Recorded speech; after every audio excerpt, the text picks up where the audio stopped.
ભાવનગરના વરાછા વિસ્તારમાં હીરાબાગ નજીક રામનગર સોસાયટીમાંથી પસાર થતા રસ્તા પર હત્યા થઈ હતી। 15મી ઓગસ્ટની રાત્રિએ હોર્ન વગાડવા જેવી સામાન્ય બાબતમાં ઝઘડો થયા બાદ તીક્ષ્ણ હથિયારના ઘા ઝીકી હત્યા કરવામાં આવી હતી।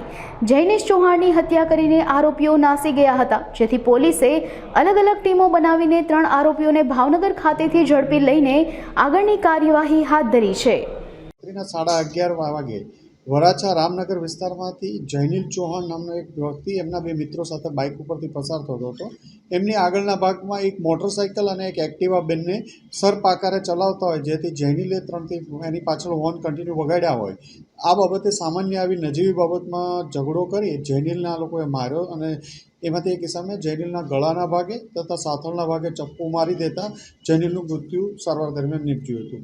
જે બાબતે વરાછા પોલીસ સ્ટેશનમાં વણશોધાયેલ ખૂનનો અનડિટેક્ટ ખૂનનો ગુનો દાખલ કરવામાં આવ્યો હતો।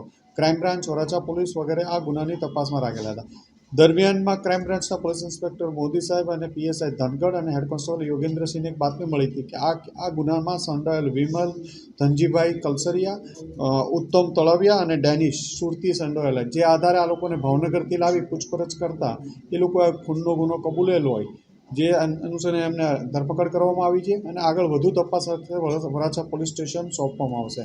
આ તમામ જે 3 માણસો પકડાયેલા છે એમના વિરુદ્ધ અલગ અલગ ગુનાઓ નોંધાયેલા છે। રાયોટિંગ, હથિયાર ધારાના વેપન, આપણે ચપ્પુ સાથે પકડાયેલાના ભૂતકાળમાં અમરોલી અને અલગ અલગ પોલીસ સ્ટેશનોમાં ગુનાહિત રેકોર્ડ 3 વ્યક્તિઓ ધરાવે છે।